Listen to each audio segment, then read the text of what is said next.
नमस्कार, मेरा नाम शबनम टोपनो है। मैं झारखंड के खूंटी ज़िले के तोरपा ब्लॉक की रहने वाली हूँ।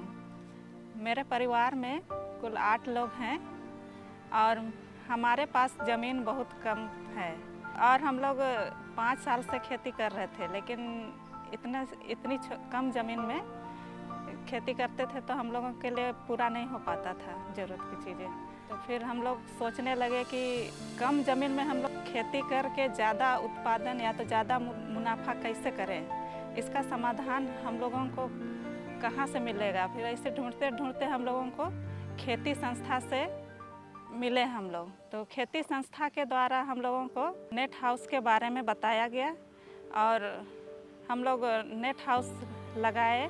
तो हम लोगों ने वही नेट हाउस लगाने के बाद में इसमें लगाया गेंदे का कटिंग लगाया। तो इसमें हम लोग फिर जब वो थोड़ा सा पौधा बड़ा हुआ तो फिर उसका कटिंग करके हम लोग उसका फिर पौधा तैयार किए। फिर हम लोग पौधा उसका बेचे। तो हम लोग पौधा बेच करके 35,000 रुपया कमाए। फिर पौधा बड़ा हुआ, फिर उसमें फूल आया तो फूल लरी बना करके भी हम लोगों का लगभग 15 से 17,000 रुपया तक हम लोगों को मुनाफा हुआ। हम लोगों को शुरू में खेती करने का भी उतना आइडिया नहीं था कि कैसे क्या करेंगे।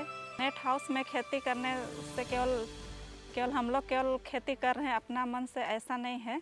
इसमें खेती संस्था का भी बहुत सहयोग रहता है। वो लोग शुरू से हम लोगों को मार्गदर्शन दे रहे हैं। तो ये लोग संस्था से आते हैं और हम लोगों से मीटिंग करते हैं कि अभी क्या लगाना है, ये सब भी हम लोगों को सलाह देते हैं।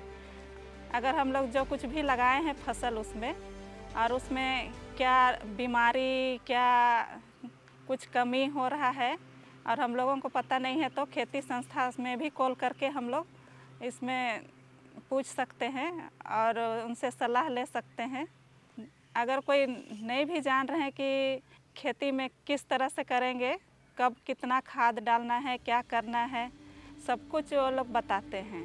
अभी कितना खाद डालेंगे, कितना समय के बाद कितना खाद डालना है, वे सब जानकारी देते हैं। और बीच बीच में आकर वो लोग विजिट भी करते हैं कि कैसा हो रहा है खेती, किस तरह करना है, ये सब देखने के लिए आते रहते हैं। इस नेट हाउस से अच्छा मुनाफा होता है, तो इससे मेरा परिवार का स्थिति भी थोड़ा ठीक हो गया, ज़रूरत की चीज़ें पूरी होने लगी। तो इसलिए नेट हाउस में खेती करना बहुत ही अच्छा है और मेरे लिए तो ये बहुत ही फ़ायदेमंद है, क्योंकि मेरा तो ज़मीन भी कम है, तो कम जगह में ज़्यादा उत्पादन हो रहा है। ये बहुत ही अच्छी बात है।